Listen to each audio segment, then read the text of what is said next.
Hello students, welcome to YouTube channel. आज हम discuss करेंगे heating effect of electric current. ये बहुत ही ज्यादा इंपॉर्टेंट टॉपिक है। इसमें मैं कुछ क्वेश्चंस भी सॉल्व कराऊंगा और साथ ही साथ आपको कुछ क्वेश्चंस नीचे कमेंट सेक्शन के अंदर पिन रहेगा और आप चाहो तो डिस्क्रिप्शन के अंदर भी ले सकते हो। वो रहेगा डीपीपी या प्रैक्टिस शीट रहेगी, उसको आप सॉल्व कर लेना। ठीक है, अगर आपको कॉन्सेप्ट सीखना है, आपको 90% कॉन्सेप्ट आ जाएगा heating effect of electric current का, बाकी 10% आपके रिवीजन के ऊपर डिपेंड करता है। खैर, वो आपके हाथ में है। आइए डिस्कस करते हैं what is heating effect of electric current. First of all, जब भी चार्ज मूव करता है किसी कंडक्टर के अंदर, मतलब जब भी करंट फ्लो करता है किसी कंडक्टर या किसी सर्किट के अंदर, तब कुछ हीट प्रोड्यूस होती है। उस हीट को हम कहते हैं heating effect of electric current. Current basically तीन तरीके के इफेक्ट शो करता है। एक होता है heating effect of electric current, एक होता है magnetic effect of electric current और एक होता है chemical effect of electric current. Chemical नहीं पढ़ना है, मैग्नेटिक अगला चैप्टर है, चैप्टर नंबर 13। और चैप्टर नंबर 12 के अंदर एक छोटा सा टॉपिक है जिसका नाम है जूल्स लॉ या heating effect of electric current. कहने को तो इसके अंदर कोई कॉन्सेप्ट ही नहीं है सर, बहुत छोटी सी एक लाइन है, उसको डिस्कस करने के बाद हमें कुछ फॉर्मूले डिस्कस करके केवल क्वेश्चन सॉल्व करने हैं। लेकिन क्या बताएं, लेक्चर तो बनाना पड़ेगा। इस लेक्चर को हम तीन पार्ट के अंदर डिवाइड करके इसका स्ट्रक्चर आपको डिफाइन कर देते हैं। पहले पार्ट के अंदर हम डिस्कस करेंगे what is heating effect of electric current. दूसरे पार्ट के अंदर हम खूब सारे क्वेश्चन सॉल्व करेंगे, खूब सारे न्यूमेरिकल सॉल्व करेंगे, 7-8 न्यूमेरिकल सॉल्व करेंगे, बाकी डीपीपी के अंदर है। और फिर एक लास्ट इसका स्ट्रक्चर है, वो है एप्लीकेशन, या कहां पर ये हीटिंग इफेक्ट आपको देखने को मिलता है। 100 वॉट का बल्ब देखते हो, वो कितना गर्म करता है? किसी छोटे से रूम के अंदर है तो काफी हीट प्रोड्यूस कर देता है। वो हीट कैसे प्रोड्यूस कर रहा है, वो हीट क्यों प्रोड्यूस कर रहा है? क्वेश्चन यही आ रहा है दिमाग में। Heating effect of electric current के कारण। आप आयरन देखते हो, इलेक्ट्रिक आयरन, कपड़े प्रेस करते होगे डेफिनेटली, ठीक है। आपका थोड़ा सा वो हो गया ना, आप बेसिकली क्लोथ्स को आयरन करते हैं सर, तो वो जो है। और आप देखे होगे इलेक्ट्रिक कैटल्स को देखे होगे, बहुत सारी डिफरेंट चीजें होती हैं। तो ये किस प्रिंसिपल पे वर्क कर रही हैं? वो है heating effect of electric current. आप पंखा को देर तक चालू रखो तो गर्म हीट देने लगता है या वो गर्म हो जाता है। आप अगर पंखे का जो मिडिल वाला सेक्शन होता है, सीलिंग फैन की बात कर रहा हूं, उसका जो मिडिल सेक्शन होता है उसको छुओ, कितना गर्म होता है वो, ठीक है। या चलो मान लो 100 वॉट बल्ब वाला छोड़ो, 100 वॉट बल्ब ही छोड़ो, जाओ सीएफएल छुओ, नॉर्मल बल्ब है, गर्म करेगा। कैसे करता है, क्यों करता है? Because of heating effect of electric current. जब भी किसी कंडक्टर के अंदर इलेक्ट्रॉन्स मूव करते हैं, चार्ज फ्लो क्या करता है, उस कंडक्टर के अंदर हीट प्रोड्यूस होती है। क्या होती है? हीट प्रोड्यूस होती है। आप फोन को चार्जिंग पे लगा देते हो, खूब देर बाद उठाते हो तो गरम गरम फील होता है। ऐसा क्यों होता है? इंडक्शन देखे होगे, ये हीट कर रहा है। ये हीट कैसे कर रहा है? How it is heating? इसको कोई ऐसी डिफरेंट चीज नहीं है इस दुनिया में। ऐसा नहीं हो कि उसके अंदर कोयले भरे हुए हैं, नहीं, उसके अंदर कोई ऐसी डिफरेंट चीज नहीं है जो उसको हीट प्रोड्यूस कर सके। वो निकल कहां से रहा है? इलेक्ट्रिक करंट के कारण से। बेसिकली जब भी किसी कंडक्टर के अंदर चार्ज मूव करता है तो करंट आता है, और जब भी कभी किसी भी कंडक्टर के अंदर करंट पाया जाता है तो उसके अंदर हीट प्रोड्यूस होती है, जिसको हमने एक नाम देके रखा है, Joule's law of heating. Joules क्या है? जूल्स बेसिकली हम एनर्जी की एसआई यूनिट को कहते हैं। ये एसआई यूनिट ऑफ एनर्जी होती है। जूल एक साइंटिस्ट थे, उन्हीं के नाम पर ये दिया हुआ है। सारे नाम, सारे एसआई यूनिट्स, न्यूटन हो गया, पास्कल हो गया, जूल हो गया, और अगर मैं बात करूं फिर बहुत सारे ऐसे, बहुत सारे क्या क्या मैं बताऊं, हेनरी है, बहुत सारे हैं, ठीक है, तो उसके बारे में डिस्कस नहीं करेंगे। तो ऐसे साइंटिस्ट के नाम पर हमने एसआई यूनिट का नाम रखा है। तो ये जूल्स लॉ ऑफ हीटिंग कैसे आ गया? बेसिकली जब भी हीट प्रोड्यूस हो रही है तो एनर्जी ही तो प्रोड्यूस हो रही है। अगर आपको नहीं पता तो ये लिखे दे रहा हूं, वैसे लिखने वाली बात है नहीं, आपको पता ही होगा। हीट क्या होती है? Heat is energy. मैं लिखना नहीं चाहता, ठीक है, इसीलिए ऐसा इतनी गंदी राइटिंग बना रहा हूं। हीट क्या है? एनर्जी है। It is a form of energy. आप अपने डिफरेंट अप्लायंसेस को देखो, वो एक फॉर्म ऑफ एनर्जी से दूसरे फॉर्म ऑफ एनर्जी में ही जा रही है। फॉर एग्जाम्पल फैन की बात करते हैं, आपने उसको इलेक्ट्रिकल एनर्जी दी, इन्हीं सबसे भी निकल के आएगा, अभी आपको समझा रहा हूं। आपने उसको इलेक्ट्रिसिटी दी, वो घूमने लगा। ये घूम क्या रहा है? ये मैकेनिकल एनर्जी है, मैकेनिकल एनर्जी है। So the conversion of electrical energy into mechanical energy. जब भी आप किसी सर्किट को देखते हो तो सर्किट के अंदर आप यहां पे ऐसे एक सेल देखते होगे। वो सेल क्या है? It is converting it's chemical energy into electrical energy. Conversion होता है। तो मैं बात करूं, अगर एक सेल के अंदर खूब सारे केमिकल रिएक्शंस चल रहे होते हैं, उन्हीं केमिकल रिएक्शंस के कारण केमिकल एनर्जी प्रोड्यूस होती है, और उन्हीं केमिकल एनर्जी के कारण करंट प्रोड्यूस होता है एक सर्किट के अंदर। मैं बात करूं फ्लो ऑफ इलेक्ट्रॉन्स होता क्यों है? Because of potential difference. Potential का डिफरेंस होता है। आपने सुना होगा डिफरेंस क्या होता है? Movement of any particle from higher concentration to the lower concentration. Heat भी तो वैसे ही है। Heat moves from the higher concentration to the lower concentration. कब तक मुन्ना, कब तक हीट हाईएस्ट एनर्जी, देखो मैं क्या बोल रहा हूं, कोई हायर कंसंट्रेशन से लोअर कंसंट्रेशन कब तक जाएगा, जब तक दोनों का लेवल बराबर ना हो जाए। फॉर एग्जांपल ये हायर कंसंट्रेशन, ये लोअर कंसंट्रेशन, तो बराबर ये अपना दे रहा है, जो भी इसके पास है, जो भी है इसके पास, ये अपना इसको दे रहा है ताकि कंसंट्रेशन बराबर हो जाए। बराबर हो गया। अब ये दोनों एक दूसरे को नहीं देंगे, तो एक लिमिट भी होती है। आपने ये पढ़ के रखा है कि the movement of anything from higher concentration to the lower concentration, but limit भी तो जानो, एक लिमिट होती है। तो दिस इज द लिमिट, जब तक कोई दोनों चीज बराबर ना हो जाए, जब तक दोनों का कंसंट्रेशन बराबर ना हो जाए। सो पोटेंशियल डिफरेंस के कारण बेसिकली इलेक्ट्रॉन्स मूव करते हैं। इलेक्ट्रॉन्स जब भी मूव करते हैं तो किसी भी कंडक्टर या किसी भी सर्किट के अंदर हीट प्रोड्यूस होती है, क्योंकि फ्लो ऑफ इलेक्ट्रॉन्स हो रहा है, जिसके कारण करंट प्रोड्यूस हो रहा है। तो बेसिकली यही हम आज डिस्कस करने वाले हैं कि किस तरीके से जब भी करंट मूव करता है, जब भी करंट होता है किसी सर्किट के अंदर, तो वो हीटिंग इफेक्ट शो करता है। कुछ फॉर्मूले हैं, हम फॉर्मूले को समझ लेते हैं, फिर आगे बात करते हैं। ठीक है, यहां पे मैं अगर H लिख दूं या E लिख दूं, दोनों सेम चीज है। E मतलब एनर्जी, H मतलब हीट, तो हीट एनर्जी ही तो है। ठीक है, तो फॉर्मूले देखिए, फॉर्मूले ऐसे हैं कुछ, H is equals to VIT। इस फॉर्मूले को बस याद कर लो, बाकी खुद ब खुद निकल आएगा। हाँ, बस इसको याद करना है आपको। मैं ऐसे आपको सारे टीचर्स की तरह नहीं कि एक पूरी फॉर्मूला शीट देके कहूं कि पूरा याद कर लो, नहीं, पूरा याद करने की जरूरत नहीं, बस इतना याद कर लो। लेकिन एग्जामिनेशंस के अंदर लोग चाहते हैं कि कम से कम समय के अंदर ज्यादा से ज्यादा प्रोडक्टिविटी निकले, तब हम ऐसा नहीं, तब हम हमेशा कहते हैं कि सारे फॉर्मूले रट लो, क्योंकि वहां पर आप डायरेक्ट फॉर्मूले निकालो, डायरेक्ट आंसर। ठीक है, लेकिन जो ये हीट होती है बेसिकली, ये आपको केवल ये क्या है, V क्या है पोटेंशियल डिफरेंस, I क्या है करंट, T क्या है टाइम। कई बार क्या होता है, आपको टाइम देता है, करंट देता है, पोटेंशियल डिफरेंस देता है, सही है, लगा लो फॉर्मूला। लेकिन कई बार आपको रेजिस्टेंस दे देता है, तो आपने एक फॉर्मूला पढ़ के रखा है, V is equal to IR, पढ़ के रखा है कि नहीं रखा है। एक हमने फॉर्मूला बताया था आपको, जब हम रेजिस्टेंस पढ़ा रहे थे, तो रेजिस्टेंस में मैंने आपको दो फॉर्मूले बताए थे, एक था R is equal to V upon I, और एक फॉर्मूला और बता के रखा था आपको, R is equal to rho into length upon area. इसको याद रखना, इसको याद रखना, बहुत मदद करेगा आपकी, ये बहुत मदद करेगा, केवल 10th में नहीं, बहुत भी आगे भी बहुत मदद करेगा, ये दोनों फॉर्मूले याद रखना। ठीक है, तो ये रो क्या है था, आपको पता है रो क्या है, याद होगा शायद, रेजिस्टिविटी नाम का कोई वर्ड। हाँ भैया, हाँ सुना था। ये किसी भी एक मटेरियल के लिए कांस्टेंट होता है। कॉपर के लिए अगर पता चल गया आपको रेजिस्टिविटी, तो हर कॉपर के मटेरियल के लिए होगा, चाहे कॉपर का वैसल हो, कॉपर का बर्तन हो, कॉपर का मग्गा हो, कॉपर का कुछ भी हो, सबके लिए रेजिस्टिविटी बराबर है। तो this is a constant for any given material. मान लो इस मटेरियल, ये मटेरियल है, अब इस मटेरियल का कुछ कांस्टेंट रेजिस्टिविटी होगा। वैसे तो ये प्लास्टिक है, मूव नहीं करता, लेकिन हमें जानने के लिए बस मैं ऐसे बता दिया। किसी भी पर्टिकुलर चीज का कांस्टेंट होता है। ठीक है, चलिए, तो इस वाले फॉर्मूले को मैं यहां पे लगा के देखो, यहां पर V है, V की जगह IR लगाते हैं। चलो, H is equals to IR IT। I multiplication के अंदर मैं ऐसे लिख सकता हूं कि H is equals to I square RT। ये दूसरा फॉर्मूला है, बस ये दो फॉर्मूले याद करिए। बाकी आपको एक और फॉर्मूला देखने को मिलेगा, P is equals to V whole Q by T, तो वो निकल के आ जाएगा VI। खैर, ये पावर का फॉर्मूला है, मैं यहां पे आपको याद नहीं दिलाना चाहता, क्योंकि पावर का एक अलग लेक्चर आएगा। ठीक है, जम के वीडियो, समझ रहे हो ना, खैर ऑल दिस थिंग्स। तो यही है, तो पावर डिफरेंट चीज है, हम उसे यहाँ पे डिस्कस नहीं करने वाले। We will be only discussing, we will be putting all our focus only on these two formulas. हम इस पे 7 न्यूमेरिकल सॉल्व करेंगे, फिर आपको एप्लीकेशन बताएंगे, उसके साथ ये वीडियो एंड होगी, फिर पावर का एक नेक्स्ट लेक्चर आएगा। खैर, चलिए, इतना समझ में आया। तो एक चीज आपको ये समझ में आ रही है, इसको हटा देता हूं, इसकी जरूरत नहीं थी। एक चीज आपको समझ में आ रही है कि अगर आपके पास केवल ये दिया हो, ये 3, तब तो सही है, लेकिन अगर मान लो रेजिस्टेंस देते तो क्या करना पड़े, भैया इसमें खेलेंगे, नहीं खेलना नहीं, टाइम नहीं वेस्ट करना है अपने को।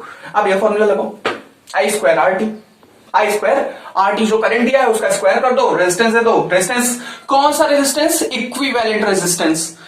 दो ऐसे रेजिस्टेंस दिया है, तो अगर आपसे बोले कि R1 का निकालो, तब ये स्पेसिफिक यही लगाना, या अगर आपसे बोले R2 का निकालो, तब यही निकालना। लेकिन मोस्टली आपसे मांगा जाता है कि पूरे सर्किट का बताइए, तब आप क्या करेंगे, सीरीज में है तो R1 प्लस R2 लगा देंगे, पैरेलल में है तो 1 upon R equivalent is equals to 1 upon R1 plus 1 upon R2 लगा देंगे। डिफरेंट फॉर्मूले हैं, रेजिस्टेंस के रेजिस्टेंस बहुत फॉर्मूले पढ़े हैं आपने, तो फॉर्मूले कई सारे हैं इस चैप्टर के अंदर, आई कैन अंडरस्टैंड। कोई चीट शीट ये बकवास ये सब नहीं करता मैं, बस आपको एक फॉर्मूला बता देता हूं, उससे कई सारे फॉर्मूले खुद ब खुद निकल आएंगे। बात खत्म। इन दो फॉर्मूले को मैं यहाँ पे कोने में लिखे दे रहा हूं, बल्कि लिखूंगा भी नहीं, रहन दो, हमें इसके हिंट की कोई जरूरत नहीं है। कुछ क्वेश्चंस लगा लेते हैं, उसके बाद मैं आपको एप्लीकेशंस बताता हूं। तो समझ में आया what is heating effect of electric current? It is nothing basically whenever in a conductor electrons move, charge होता है, चार्ज मूव करता है, तब बेसिकली उस पर्टिकुलर सर्किट के अंदर करंट है और वो कुछ हीट जनरेट कर रहा होगा, उसको हम कहते हैं heating effect of electric current. That is only the joules law. ठीक है, ऑलराइट।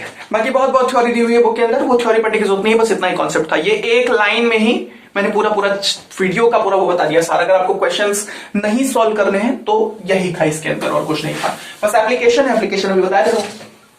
चलो एप्लीकेशन में क्या ही बताएंगे, वही सारी चीजें हैं जो बुक में लिखी। चलो क्वेश्चन सॉल्व करते हैं। क्वेश्चन नंबर 1 देखते हैं।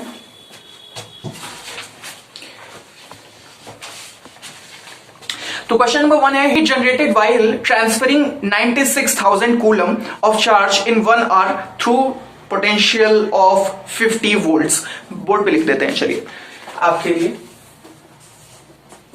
क्यों मेन पॉइंट लिखे कि पूरा क्वेश्चन लिखे, टाइम वेस्ट होगा ना। मेन पॉइंट लिखते हैं। जैसे कि केसी ने बोला कि हीट जनरेट हुई है तो हमें हीट निकालना है, हीट जनरेट हुई इसका मतलब हमें हीट निकालना है, तो हम यहाँ पे डायरेक्ट सॉल्यूशन लिख देते हैं। क्वेश्चन क्यों लिखे, सॉल्यूशन ही इसका सॉल्व कर देते हैं। क्वेश्चन कहां से लिया है मैंने, थोड़े बहुत एनसीईआरटी के, थोड़े बहुत मेरे हैं और थोड़े बहुत बाहर से लिए हैं। ठीक है, थोड़े बहुत जो मेरे हैं वो एनसीईआरटी को दिमाग में रख के बनाए गए, ऐसा नहीं कि 12th का क्वेश्चन चिपका दिया भैया ने, नहीं 12th नहीं 10th का ही है यार, ऐसा नहीं है। ठीक है, तो हम बात करेंगे, डायरेक्ट सोल्यूशन देते हैं आपको। तो मांगा क्या जा रहा है आपसे, हीट मांगी जा रही है, हीट बता दो। दिया क्या हुआ है, चार्ज देके रखा है। चार्ज कितना है, चार्ज है 96,000 कूलम। इसकी एसआई यूनिट, ये सब तो याद तो है ना, बहुत दिन बाद लेक्चर बना रहा हूं, इसका मतलब ये नहीं सब भूल जाओ। ये कूलम इसका यूनिट है, एसआई यूनिट चार्ज का, इन 1 आवर। ठीक है, टाइम देके रखा है, टाइम कितना है हमारे पास, 1 आवर है। ठीक है, तो 1 आवर हम बेसिकली 1 आवर लेंगे, 1 आवर लेंगे, सोच के बताइए 1 आवर लेंगे। देखो जब भी हम, अब ये आज से एक रूल जान लो, बेसिकली जब भी हम कोई क्वेश्चन सॉल्व करते हैं तो हम सारी एसआई यूनिट्स में लाकर ही सॉल्व करते हैं। फॉर एग्जांपल ये कूलम में है, कोई दिक्कत नहीं है। मान लो मिली कूलम में दिया होता, माइक्रो कूलम में दिया होता, तो उसे कूलम में लाके कन्वर्ट करते हैं, ऐसा नहीं कि उठा के खट से डाल देते, नहीं। वैसे ये आर में है। What is SI unit of time, seconds भैया, सेकेंड्स। हम बचपन से पढ़ के, हम बहुत स्मार्ट हैं, तो बस सेकेंड्स, इसको सेकंड में कन्वर्ट करिए। कितने होते हैं सेकंड्स, चलिए बात करते हैं। पहले तो 60 मिनट्स होते हैं, 60 मिनट को 60 सेकंड से मल्टीप्लाई कर देंगे, क्या आएगा, 6 6 36 आ जाएगा, 3600 सेकंड्स। कोई दिक्कत, कोई टेंशन नहीं है भैया, कोई दिक्कत नहीं है। पढ़ाए जा रहे हो, समझ में कुछ आ नहीं रहा है, समझ में आ रहा है ना। बात करते हैं डेल्टा वी क्या है। डेल्टा वी है 50 वोल्ट, देखे रखा हुआ है क्वेश्चन पेपर के अंदर। क्वेश्चन पेपर क्या नाम कॉपी है, ठीक है। इस क्वेश्चन को सॉल्व करिए, मैं आपको 5 सेकंड देता हूं, सॉल्व करिए। 5 सेकंड के तो 3 सेकंड, चलो सॉल्व करिए। बहुत आसान है, अब तक तो आपको सॉल्व करके देना चाहिए। आपको बता के तो रखा है H equals to VIT। VIT क्यों लगा भैया, I² RT भी तो लगा सकते थे, यहाँ पे V देख रखा है। इतना अकलमंद रहना है ना, नहीं तो ज्यादा हम टाइम वेस्ट कर देंगे तो गलत है। तो H equals to V, V की वैल्यू पुट करो 50 आ जाएगा, I की वैल्यू पुट करो, नहीं पता, चार्ज पता है, टाइम पता है, निकाल लो। ठीक है, तो चार्ज कितना है 96,000, टाइम कितना देकर रखा है 3600। इस 2 जीरो से ये 2 जीरो कैंसिल कर दो, बचेगा क्या, 36 बचा। इससे कट करना स्टार्ट करते हैं। 3 की टेबल से कट करेंगे, कितना आ जाएगा, 3 की टेबल से इसको कट करेंगे। एक काम करते हैं, इतना टाइम ही ना वेस्ट करें, हम इधर लिखे दे रहे हैं 960, ठीक है, 36, ये 5, ये 50 है, ठीक है। और समझ में आया ना, कंफ्यूज नहीं कर रहा हूं, ये 50 है, ये 36 है, बात खत्म है। ये हो गया, टाइम दे दिया, सब कुछ दे दिया। टी, अब ये टाइम वापस यहां लिखो 3600। भैया ये क्या है, हमें समझ नहीं आया।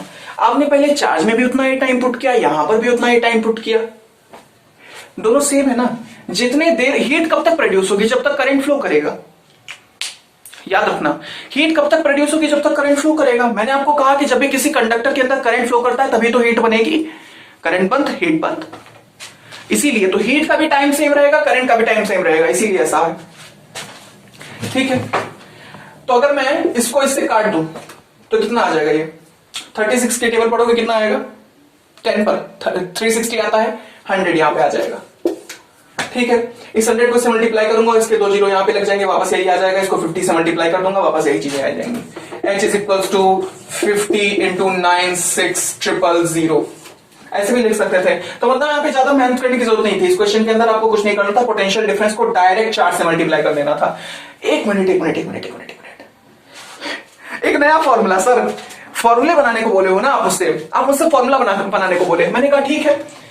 मैंने क्या किया, मैंने इस फॉर्मूले को देखा, मुझे दिखाई दिया कि H is equals to VIT। ठीक, मैंने V को क्या किया, मुझे दिखाई दिया I तो QIT है, क्योंकि करंट नहीं देखे रखा है, चार्ज देके रखा है, तो मैंने QIT लिखा, इनटू T लिखा, और यहां पे लिख दिया V। इस T से इस T को काट दिया, नया फॉर्मूला निकल के आया H is equals to VQ। तो आज से हमें कभी भी टाइम नहीं वेस्ट करना है। अगर हमें पता चले कि हमें चार्ज और पोटेंशियल डिफरेंस देके रखा है, इस फॉर्मूले को लगाओ, आंसर निकालो। ठीक, अब देखो ये सब टाइम वेस्टेज ही तो है, लेकिन मैं आपको बता, अब ऐसा ना कहना भैया ने भी टाइम वेस्ट किया, नहीं, मैं तुम्हें समझाने के लिए ऐसा किया था। देखो ऐसे मैंने प्रूव कर दिया इस बात को कि बेसिकली यहां पे भी वही टाइम था, यहां पे भी वही टाइम था, मैं चाहता तो पूरा का पूरा काट सकता था ना, यही। तो बेसिकली कुछ शॉर्ट ट्रिक्स भी होती हैं, ऐसा नहीं है कि हम पूरा जिंदगी अपना उसी टाइम निकालते हैं। अब इसको मल्टीप्लाई करके आंसर निकाल लेना बहुत आसान है। ठीक है, अगर मैं 5 से इसको मल्टीप्लाई करने लगूंगा तो आंसर आ जाएगा, 1 0 उठा के उधर लगा दूंगा तो आंसर निकल आएगा। इतना टाइम मेरे पास है नहीं, मैं इसको क्वेश्चन को यही पे एंड करता हूं। समझ में आया? समझ में आया? कुछ नहीं करना था, फॉर्मूले में उठा के पुट कर देना था। यहां से एक नया फॉर्मूला हमें पता चला कि पोटेंशियल डिफरेंस को अगर हम 4 से मल्टीप्लाई करते तो भी हमारा आंसर निकल सकता है। ठीक है, नेक्स्ट क्वेश्चन। चलिए अगला क्वेश्चन क्या है? अच्छा ही क्वेश्चन देंगे, बेकार नहीं देंगे। ठीक है, अगला भी एनसीईआरटी का ही होगा, जहां तक क्वेश्चन मैंने नहीं बनाया है, मतलब बुक में नहीं बनाया है, लेकर जो आया वो होता है। ठीक है, next question, electric iron resistance है। देखो यहाँ पे रेजिस्टेंस देके रखा है, रेजिस्टेंस कितना देके रखा है, मैं केवल सॉल्यूशन दे रहा हूं। क्वेश्चन आपको बुक के अंदर भी मिल जाएगा, और जो एक्स्ट्रा होगा, जो मैंने खुद से बनाया है कहीं और से, मैं वो लिख दूंगा, डोंट वरी। तो रेजिस्टेंस कितना देके रखा है, रेजिस्टेंस हमको देके रखा है 20 ओम। ठीक है, टेकन करंट कितना देके रखा है, आई भी देके रखा है, आई देके रखा है 5 एम्पियर। सारी यूनिट्स को याद रखिएगा। Calculate the heat developed in 30 seconds, time भी देके रखा है 30 सेकेंड्स, और हीट निकालने को बोला है। VIT लगाएंगे, नहीं भैया टाइम नहीं वेस्ट करेंगे, आप हम इंटेलिजेंट हो गए, तो हम क्या लगाएंगे, I² RT लगा देंगे। ठीक, तो यहां से क्या हो जाएगा, H is equal to I² कितना हो जाएगा, 25 हो जाएगा, 5 का स्क्वायर 25 होता है, इंटू ये हो जाएगा 20, इंटू ये कितना हो जाएगा 30। अब मैंने 30 को पुट कर दिया क्योंकि ऑलरेडी सेकंड में दिया हुआ है। ठीक है, इसलिए मल्टीप्लाई करके इसका आंसर निकालें, कुछ नहीं मल्टीप्लाई करके, बस इसके अंदर केवल मल्टीप्लीकेशन है, आंसर निकाल सकते हैं ना। निकालोगे खुद से कि मैं निकालू इसको इससे मल्टीप्लाई करके फिर 0 पुट कर देंगे, आंसर निकल आएगा। तो ये आंसर आप खुद से निकाल लेना। ठीक है, इतना, रुको एक minute, H is equals to 25 into 20 into 30 joules. ठीक, ऐसे निकाल लेना। इसकी SI यूनिट जूल्स में रहेगी, वहां पे मैंने नहीं पुट किया तो वहां पे देख लेना, पुट नहीं किया था मैंने, क्योंकि मैंने आंसर ही नहीं निकाला, इसलिए मैंने जूल्स नहीं लगाया। लेकिन मैंने यहाँ पे आंसर ऑलमोस्ट निकाल दिया, मल्टीप्लाई करके आंसर निकाल लेना, क्योंकि अगर मैं मल्टीप्लाई करने लगूंगा तो वीडियो की लेंथ फालतू में बर्बाद होगी, वीडियो की लेंथ बढ़ जाएगी और आपका टाइम बर्बाद होगा। मैं नहीं चाहता ऐसा। समझ में आया? बस यही करना रहता है कुछ। ठीक है, क्वेश्चन क्या है, रेजिस्टेंस देके रखा है आपको, रेजिस्टेंस है 8 ओम, करंट आपको देके रखा है 15 एम्पियर, और आपको टाइम देके रखा हुआ है, टाइम कितना है, टाइम है 2 घंटा। इसको कन्वर्ट करना है कैसे, 2 इंटू 60 इंटू 60, मतलब क्या हो जाएगा 3600 का डबल, जो कि आ जाएगा 7200 सेकेंड, 7200 सेकेंड्स। ठीक है, ठीक है, तो इसको सॉल्व करते हैं। H is equals to I² RT लगा देते हैं। ठीक है, तो H की जगह पे H पुट कर देंगे, I², 15 का स्क्वायर होता है 225। ठीक है, इसका कितना स्क्वायर है बता दिया, 15 का 2 दोस्तों 25। ठीक है, R की जगह पे R पुट करिए, R कितना हो जाएगा, R हो जाएगा 8, और टाइम कितना हो जाएगा 7200 सेकेंड्स। निकाल लीजिए, यहां पे मैं इसे जूल पुट कर दे रहा हूं, इससे मल्टीप्लाई करके जो आंसर आएगा वो आपका जूल हो जाएगा, जो आंसर आएगा वही होगा। क्वेश्चन ले लेते हैं जिसके अंदर सर्किट दिया हुआ हो, उससे रेजिस्टेंस निकाल कर फिर हीट निकालते हैं। चलिए ऐसा भी क्वेश्चन देख लेते हैं। अच्छा क्वेश्चन है मेरे पास एक ऐसा, इससे रिलेटेड ऐसा टाइप का आया हुआ है एग्जाम में। क्या है क्वेश्चन, देख लेते हैं, पीछे देखो। ठीक है, ये है क्वेश्चन। हाँ,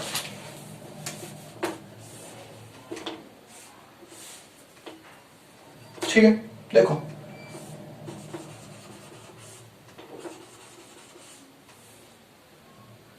ठीक है,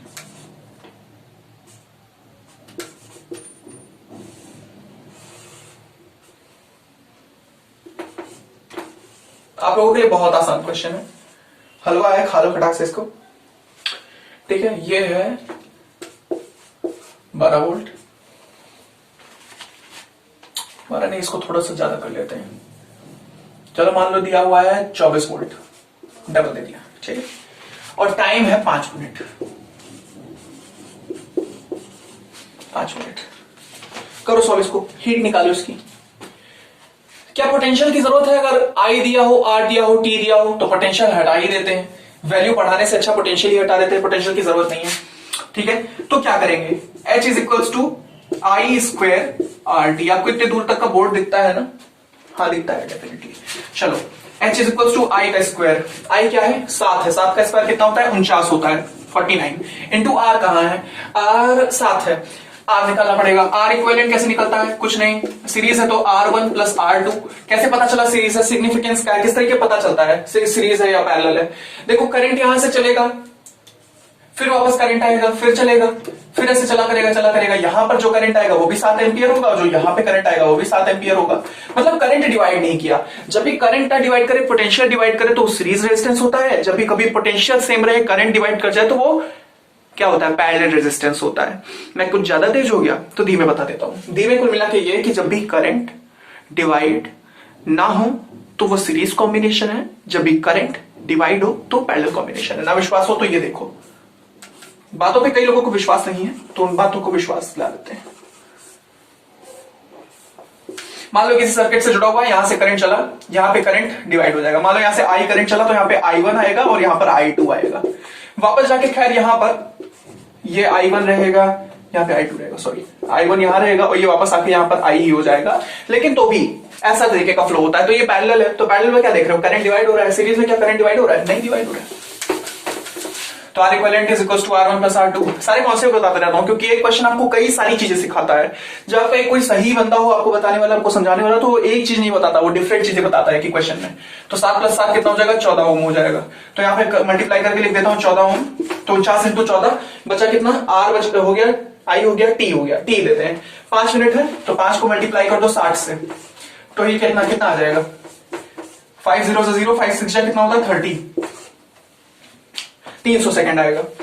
ये आ गया 300, यहां पे लिख दो। ये पूरा वैल्यू को जूल से, जूल होगा, ये पूरी वैल्यू को मल्टीप्लाई करके जो भी आंसर निकालो उसको जूल से मल्टीप्लाई करके आंसर दे दो। ठीक है, मल्टीप्लाई करने की भी क्या जरूरत है, आराम से निकल आएगा। ठीक है, 14 का कितना होगा, 14 होता है 28, 28 प्लस 14 कितना होगा, 28 प्लस 14 बहुत आसान हो जाएगा, 32 प्लस 10 14। उसको इससे मल्टीप्लाई कर दो, इसको 3 आ गया, यहाँ पर डबल जीरो लगा के वैल्यू निकाल लो, 49 से मल्टीप्लाई कर दो। ऐसे ही है, हलवे क्वेश्चन है। कुल मिलाकर मैं मल्टीप्लीकेशन का काम नहीं कर रहा, बाकी सब कर दे रहा हूं। आई होप सो मेरे बताने से पहले आपके क्वेश्चन सॉल्व हो जा रहा होगा, क्योंकि क्वेश्चन आसान है और बहुत ही ज्यादा आसान है। कुल मिला के आपको बस कॉन्सेप्ट पढ़ने की देरी थी।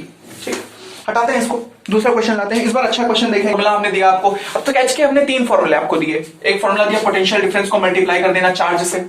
ये कहां से आया है, पोटेंशियल डिफरेंस को चार्ज से मल्टीप्लाई करने वाला कहां से आया, ये ऐसे आया है। H is equal to VIT था, तो V की जगह हमने V पुट किया, I की जगह हमने Q/T पुट किया और यहाँ पे T था ही, तो इस T से ये T कैंसिल कर दिया क्योंकि दोनों T सेम रहेगा। क्योंकि जितने देर तक चार्ज फ्लो करेगा उतने देर तक ही हीट रहेगी, इसीलिए टाइम से टाइम कैंसिल कर दिया, आंसर आ गया। एक ये पढ़ा, एक ये हमने ये पढ़ा है VIT, और एक हमने पढ़ा H is equal to I square RT। तो समवेयर एनालोगस होता है, मतलब थोड़ा सा आसपास आ जाता है VI के, लेकिन इसीलिए पावर यहां पे क्वेश्चन ज्यादा बैठ जाता है, लेकिन मैं पावर के यहां पे क्वेश्चन नहीं कराऊंगा।